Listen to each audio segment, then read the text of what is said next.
Hello everyone, welcome back to my channel. Today's video, we are reading the most controversial book on TikTok.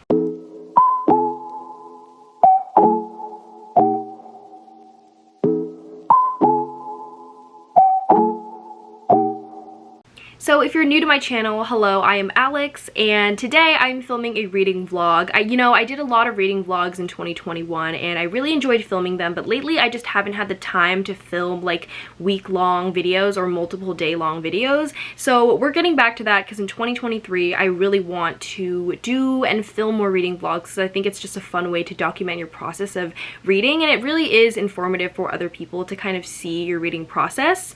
So that's what we're going to be doing today. So the controversial book in question is none other than Lightlark by Aster. First of all, this cover is so beautiful. It actually does remind me of like 2018 young adult though.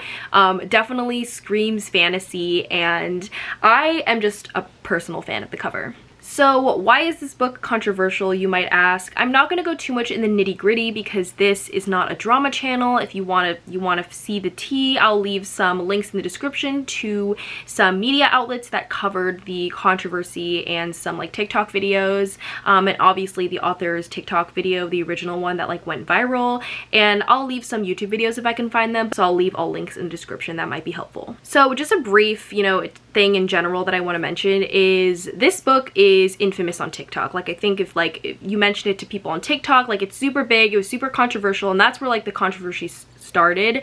And I am pretty new to TikTok. Shameless self-promo, by the way. I just started a booktok, so if you want to follow me, you can go ahead. And I am like very new to TikTok, like in the past month new to TikTok, so I was not here for all of this drama that mainly took place like I think in the summertime, because this book released in August. So I was not there for all of that, so again, I'm very ignorant to like what's happening and only know what I know from like the news channels that I've been reading from.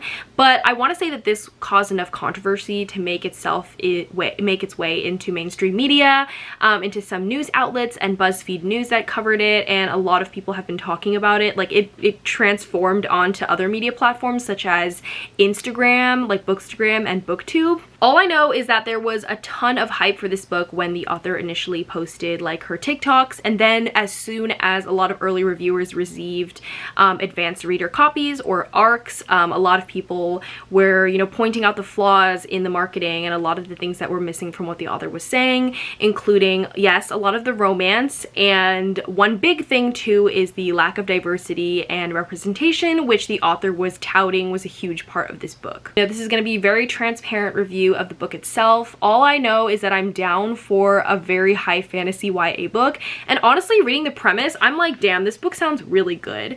The premise is every 100 years, the island of Lightlark appears for only 100 days to host a deadly game where the rulers of 6 realms fight to break their curses and win unparalleled power. Each ruler has something to hide. Each curse is uniquely wicked. To break them and save themselves and their realms, one ruler must die. That sounds amazing. I know it's compared to Hunger Games, which I didn't read, but I love the movies. But another thing that this book reminds me of is 3 Dark Crowns, which is a book that I really loved. It was super dark and like for YA fantasy. So if this book is anything like that, I think I will really enjoy it. The romance, like I could honestly do without the romance. I think the draw of 3 Dark Crowns was kind of like this bond between sisterhood and how the relationship between the people who were like fighting. So I think if this book really nails the like relationship, like the rulers of 6 realms and their relationship and like why they're fighting, I think this book will be perfect for me. Like I'm honestly okay without YA romance. I think I've grown up a little bit from reading that, and I've kind of moved on from like craving YA romances and like have been reading a lot of adult romances. So again, that's not really what I'm looking for in this book. But yeah, join me as I read this book. It is currently Thursday, December 8th. I'm working a little bit right now and I have to finish a book club book, so I'm gonna do that, and then I'm going to hop into this one probably tonight, and hopefully I finish it before the next week comes. So I'm gonna read a lot during this weekend, but stay tuned. Look at how gorgeous this book is under the book jacket. It's so pretty. I did not expect this at all, and I am just very pleased, and it's gorgeous. Hello everyone, it is a little bit later, and after I filmed that intro clip, I actually went to go get my nails done, so I'm just going to show you the design. because I am such a big fan of it. I got this like really minimalistic kind of like blue squiggles design. I haven't gotten my nails done in quite a long time. I took a break for a while because gel manicures can be really damaging, but I wanted to get them again because I've been biting my nails again, which is this, you know, getting my nails done is something that I've been doing, you know, recently or in the past like 2 years, I think, if you would say recently, to kind of combat that habit, which it's been working, but as you can tell, it's a very expensive habit. So anyway, enough about nails, back to the book. So I am 80 pages into Lightlark, and I actually fell asleep reading it. I don't think it had anything to do with the book. I think I was very tired, but I think the book kind of contributed to it. Anyway, I'm 80 pages in, and the writing style is very reminiscent of like 2015 YA, but I'm kind of loving it. I actually really love the writing of the author. I feel like it's very action-oriented instead of just being very descriptive and like very like ornamental. It's very action oriented, and there's a lot of character driven like motivation. It's very character driven as well, I would say. Actually, it's like a mix. It's very plot driven, but there's also a little bit of like character motivation like sprinkled in. The one thing I will say though is that we're on page 80 right now, and by page 50 I kind of expect me as a reader in a YA fantasy book to kind of understand all the rules in the world and to get a good footing of the magic system, and I just don't feel like I have that. I feel like this book has been very info dumpy, and still on page 80 we're learning new things that like break the rules of the world and are very confusing to me. So I'm just very curious about if this whole entire book is going to be like, if there's still going to be new information and info dumping in like the next like 200 pages of this book, because if so, I don't know if I'm gonna be a fan of it. But another thing I just wanted to mention is that the magic system makes no sense to me. Like, I just feel like, again, I said it was very info dumpy, and by that I mean that there's a lot to it. Like, there's a lot of meat, there's a lot of substance, but it's like the substance is just, it just exists. Like, there's no like background to it. Why does the curse exist? What happens? Like, what happened in the past to inform this? It's kind of just like, boom, present day, curse exists. They're trying, it's really bad, they really want to get out of it. Like, I just feel like there's no setup for it, and me as the reader, I'm very confused. I feel like also this curse just makes no sense. Like, they're talking about a curse, like a Hunger Games kind of style competition that happens every 100 years, but every 100 years there's supposedly a winner, but like, what happens to the losers? Like, you know what I mean? Like, that's kind of like where I'm going at. It's just like, what are the consequences? Where are the stakes? What do I get as me as a reader, like, reading this book? Like, I want to know what's at stake for my characters, you know, if they win or lose, because right now I just feel like it's like the tropiest of trope, like YA fantasy, like pick me girl, like, oh my god, girl is like seen as like really weak, but in reality she's stronger than everybody else. Those are my initial thoughts. Again, I'm only on page 80, but by page 100 I pretty much want all the world building and the magic system rules to be kind of laid out, and I just want to be reading the story. I don't want any more information.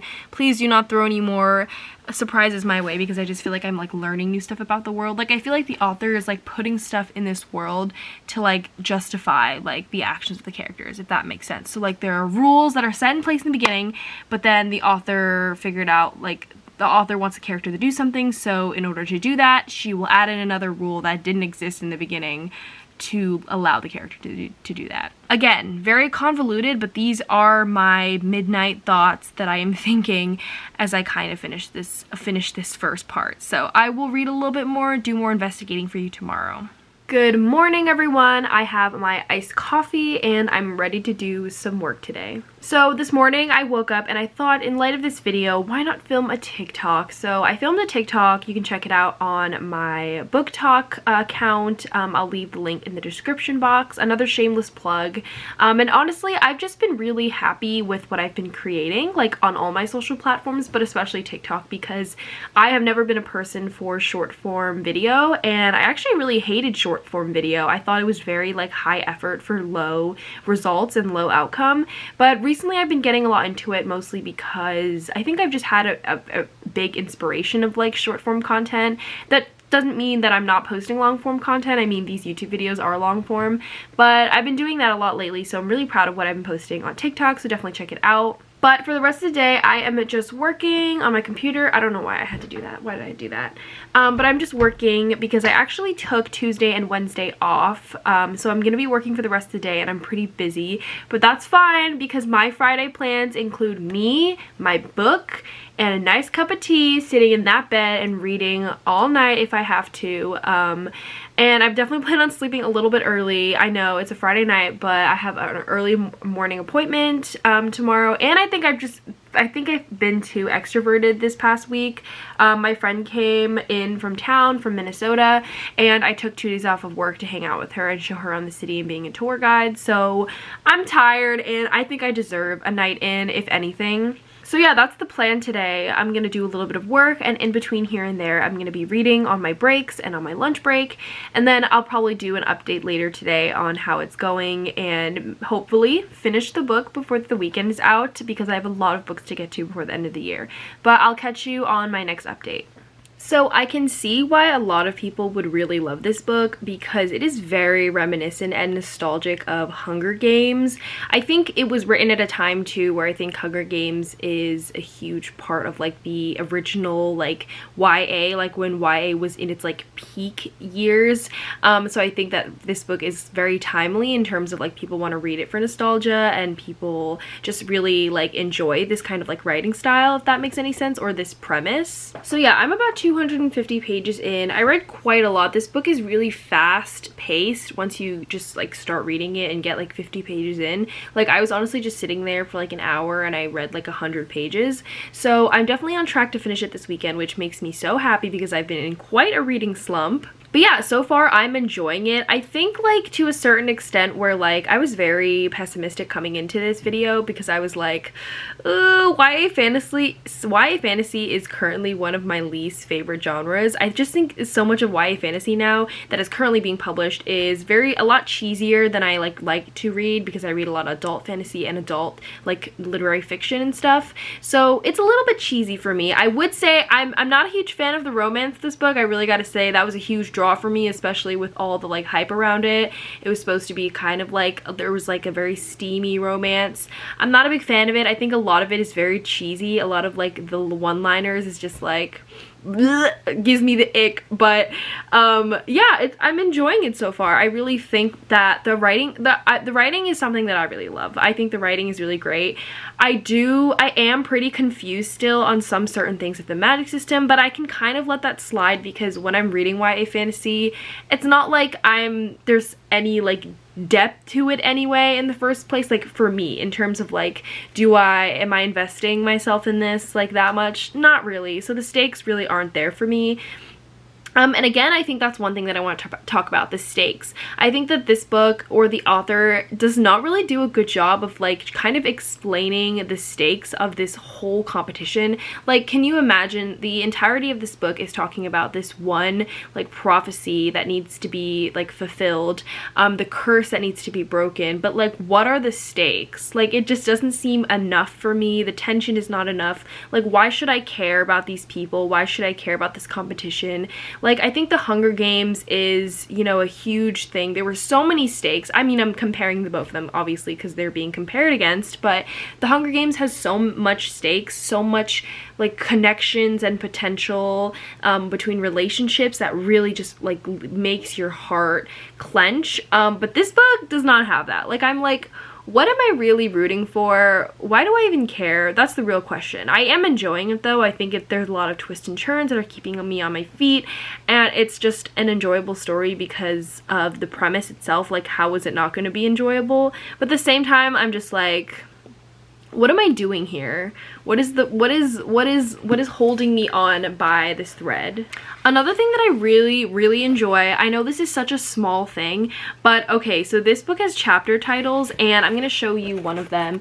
So this is chapter 26 and it says Thorns. So each chapter has like a one-liner, a one word to kind of describe what the chapter is going to be about or something that was like mentioned in the chapter.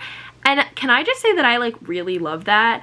As someone who just literally forgets what she reads, or I'm like that person, like when you're reading textbooks, I need to read like the summary at the end to always remember what I just read, because my memory is just so bad, but also I never retain any information. So the fact that these chapter titles have like the main idea of each chapter is so pleasing to me. Like, can we have more books that do that? I really appreciate a book that has chapter titles and not just like the character's name, because perspectives can be really difficult as well. But can we have more? Can we normalize chapter titles, like writing about what the chapter is about? I feel like that was like in a lot of like middle grade books that I read, but these days I barely read any chapters with titles, and I'm like, thank you for nothing. But yeah, that's my little mini update right now. I'm enjoying it a lot, and I just can't wait to see what's next. The ending better be satisfying, because let me tell you, the stakes are non-existent in this book, and I just feel like I need something to really tie it together for it to be like, oh yeah, this happened and it actually has an impact on this world. That's how I feel right now. So I want to take a moment to point our attention to an issue that is very pressing right now. You know, inevitably when we talk about the success of Lightlark, it is directly connected to conversations about privilege within the publishing industry. So if you currently don't know, the HarperCollins Union, which is composed of more than 250 workers who work within HarperCollins, one of the big 5 publishing companies, is currently on strike. And they have been on strike for more than a month now, and yeah. So this union has existed for more than 80 years, but they are currently on strike to raise the starting salary, which stands at $45K in New York City, and to, you know, demand better working conditions, and not, you know, making people work over the time that it's allotted, and also for a call for looking and acknowledging the lack of diversity within the publishing industry. So the significance of the strike is not only to pay people what they deserve and what they need in order to live in New York City, but I think it's also, you know, this has a huge potential to change the status quo of the publishing industry. And I think a lot of discussions in the publishing industry, especially with like privilege, is, you know, a lot of workers of color like can't afford to work a job in the publishing industry, even though they love books and it's their passion. So a lot of those workers of color get pushed out, and then their more privileged peers are in positions of power. And I think that's what this huge issue within, like, you know, diversity in the publishing industry or in many industries is about. So if you'd like to support the HarperCollins Union, I will leave some links directly in the description box, whether that's signing an open letter, sending an open letter to management, or even sharing and amplifying posts on Instagram, which is their main platform that they use to kind of funnel out all this content and update people, or also donating to the strike fund. If you are located in New York City, you should definitely check out the strike as well. I'll leave the hours and the address. I was able to join the strike on one of the days, and I definitely plan on going back as long as I'm in New York City, because I plan to leave soon. But yeah, that's kind of what I wanted to update on, and I will definitely talk more about it as we talk more about this book as well. But I thought I would bring it up because not a lot of people are aware of it, and I think it's a super important and pressing issue right now that if you have a stake in books or you love books, I think you should be aware and involved.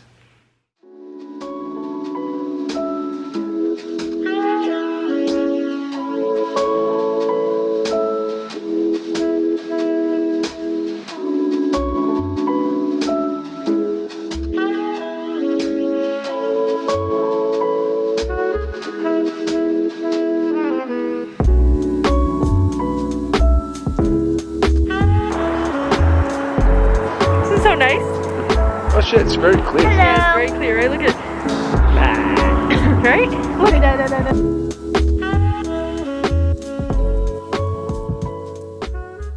I don't know why this setting makes it look like it's like at night, but it's actually only 3 p.m. It's just really dark outside because it's cloudy, and I'm currently on my period, so I have been in this bed this entire day. But that's okay. I'm going to update you on what I've read so far. Okay, so I'm currently on page 370. I'm literally about to finish the book, like 20 pages from finishing the book, and I thought I would do one more quick update before I did my full like review, which I'm probably going to film tomorrow because I always like to let myself sit with what I've read for like a day and a half, and then do like the update and then close out the vlog. But honestly, it's been a good time. I feel like when I initially saw this in the bookstore, I was really excited for this book, mainly because it kind of has everything I'm looking for in like a YA fantasy. It's got a few tropes that I like. It's nostalgic of some very old YA that I truly just like loved in terms of like premise and like what it has to offer. But I really am surprised that I'm enjoying it. It's just like, I feel like with me, for books, like my ethos is, as long as I'm enjoying it, I feel like that's what I want. Like, I want to be enjoying what I read. You know, when I'm reading fantasy is sort of like an escapism thing for me. I feel like lit fic is like harder. I feel like lit fic reflects a lot more of real life, so it's hard to escape with that. But anyway, I have really been enjoying this. I'm on page 370, and one thing that I really enjoyed, I think part of this is just like, there's so many like tropes in this book and the classic twists and turns. Like, there are so many plot twists in this book that I'm like really enjoying.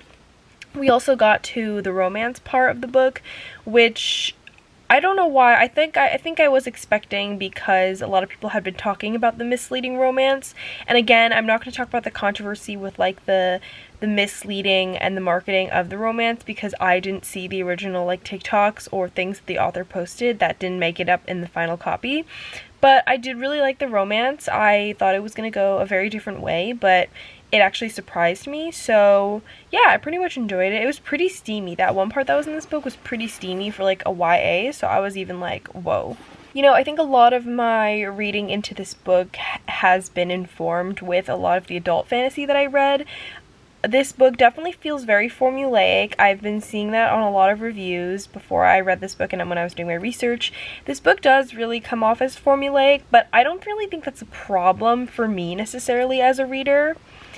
So what I mean by that is that a lot of adult fantasy or speculative fiction, I think that's what I really mean, is very experimental, is very like different than YA fantasy, which follows a very formulaic rule, and there's like, you know, a climax and certain things and when they happen, and certain things have to lead up for it to happen, and then the ending, there's always like a YA ending, you know, it's either like a cliffhanger or something that like leads into the next book. It's like the end credits of like a Marvel movie or something. So yeah, overall, that's pretty much my only gripe, is that it's just very formulaic, and there are some things that are just still really confusing to me about this world.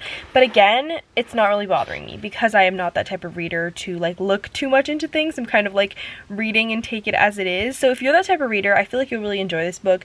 But if you're that type of reader who likes to like read into a lot of things and like map out all the things, it can be quite confusing. I still, to this day, do not understand some of the plot points in this book and the magic system. I think the author does a good job of following her own rules, but then she just like makes up some random things. Like she just makes up, I feel like, a lot of things that like I feel like weren't originally a part of the world, and then all of a sudden like became a part of the world, so now it's a rule. I already touched about that in a different clip, but that's kind of where I'm at right now. So yeah, I'm going to finish up the final pages of the book and then come back tomorrow for a full in-depth wrap-up of my thoughts and talk a little bit more about my thoughts in the publishing industry. But I hope you've been enjoying this vlog so far. I totally have been, and I didn't expect myself to read this book that fast, because it's been a while since I've read a YA fantasy that fast. Hello everyone, it is Sunday, and today I'm going to wrap up the vlog by talking about some of my final thoughts on Lightlark by Aster. So this is going to be a non-spoilery review, and I finished this yesterday, so I've had a few hours to sit with my thoughts. So the premise of this book is that every 100 years, this island reappears so that 6 rulers from 6 different realms could compete in this game to break this curse that has plagued this entire land and all the 6 realms completely differently in very unique ways. And while the premise is very intriguing, I have to say, I really don't read YA anymore, but when I read the premise, I was like hooked. I thought it was very interesting, and I liked the idea of this like game or this island that reappeared every 100 years. Unfortunately, I think this book was a little bit marketed, not wrong, but like marketed to a completely different audience. I didn't really see the game aspect totally. I feel like in general you couldn't really call this book a game. There was no like game aspect of it. It was literally just 6 rulers coming together to kind of like show off their powers. There was no like game aspect to it as you would see in like some other books with like deadly games, or like, say, I don't know, like Squid Game for that matter. But yeah, I was kind of disappointed in that like the premise of this book didn't really lead to what it actually was about, which was like a completely different story. Like, I felt like the synopsis was describing like an entirely different book. But let's talk a little bit about characters, since I think the main character, Isla, was done really well. I think she's a complex female heroine who is very flawed, and you can see that, but you actually see her arc. Like, it's actually, there was a little bit like telling and not showing, but she did like, you know, develop throughout the entire story and realized her flaws and realized that she was being a bad friend, and it was really nice to see that, and it's very refreshing to see that in YA, because usually in YA, especially in these YA fantasies, you have these like pick-me girls who are like special snowflakes with like untapped power, and they're just the most powerful beings in the world. But this one was just like very much this girl realizing that she is stronger, like as not the most powerful person. Like, she doesn't have the most power, but she's stronger without power. So her realizing that was very beautiful. I will have to say though, I think the author spent a little too much time on the main character, because the side characters were like completely two-dimensional, super flat. Like, I was just like, why are they there? Like, they just existed to move the plot along. Okay, let's talk about the plot, which if you guys have been watching, I had a lot of issues with, because the plot just made no sense. Like, this whole, like, the rules of the Centennial, which is like the game that they play every 100 years, made no sense to me. And I felt like the author, like, you know, stated some rules in the beginning and she like was consistent with them, but then she would just add new rules to the story as the story went on to like make things make sense. And there were just way too many plot holes for me to actually believe that there were so many stakes. So the lack of the plot and the too many plot holes made there not be any stakes for me, which didn't really attract me as a reader. But in general, I wasn't reading for the plot anyway. I read for characters. I'm a very character-driven person, so it didn't really bother me. It was still enjoyable. Like, for some reason, the plot just didn't make any sense, like the rules or anything, but I was still like majorly addicted to this book and obsessed with it. Like, I kept reading, and I like put off a lot of work to read this book, so I don't really know what that has to say about it. I will say the last 100 pages had me so invested. I think this book has so many twists and turns that it's just like it's just really fast paced and like easy to follow, kind of like, again, turn your brain off reading. There's not really much to it. Like, I feel like if you're reading this to get some like deep story with like these, you know, like a really deep story, again, you're not going to get it. Like, was the hype for this book way too much? Like, yeah, but was it like not enjoyable? No, like, it was an enjoyable book and I enjoyed reading it, but I definitely do think the hype surrounding it, because I had heard so much like hype surrounding it, and even diving into the drama, like, this book was super popular. The author has like 1 million followers on TikTok, which for an author is a lot, and that is just like, there's just so much hype around it. Like, do I think it deserved it? Like, no, it's not like the most amazing YA fantasy I've read, but it was pretty good. I will say one thing, doing a little bit more deep dive. I know I said I wouldn't dive into the drama, but I did see a lot of people, one thing that a lot of people were upset about was the talking about diversity in this book, and I think that's a super important thing, especially when authors market their books as diverse, you know, like, especially in the young adult demographic. I think there is a lack of diversity in YA fantasy, so like marketing your book that way, it has some potential drawbacks, especially if the finished outcome is not actually as diverse as you say it is. And I think that was the case for this book, where the author marketed it as like this diverse like YA fantasy, when in reality there was very little to no diversity. And if there was, I think there's one character that was used to like drive the plot. Like, I don't know, I don't personally, I'm not a fan of that when people tout diversity in their books when they don't have any, and they use it to just sell books and sell it to like the wrong audience. So I'm personally not a fan of that. But yeah, those were my final thoughts on Lightlark, and I pretty much enjoyed this book. I definitely had a fun time reading it, that's all I have to say. But will I be reading it again, and would I recommend it to people? Not really. I don't know, I feel like there's so many other other great YA fantasies out there, or I would like just suggest some like not too hardcore like adult fantasies. But I did enjoy my reading experience, and that's all I have to say. Alright, so thank you so much for watching this video. If you also read Lightlark, let me know your thoughts in the comments down below. Let me know what other book I should read from TikTok. I feel like so far I haven't been on the side of TikTok that has been like hardcore recommending me like really hyped up books, but let me know what books I should try to read. Please no Colleen Hoover. Thanks for watching this video, and I will see you on the next one. Bye.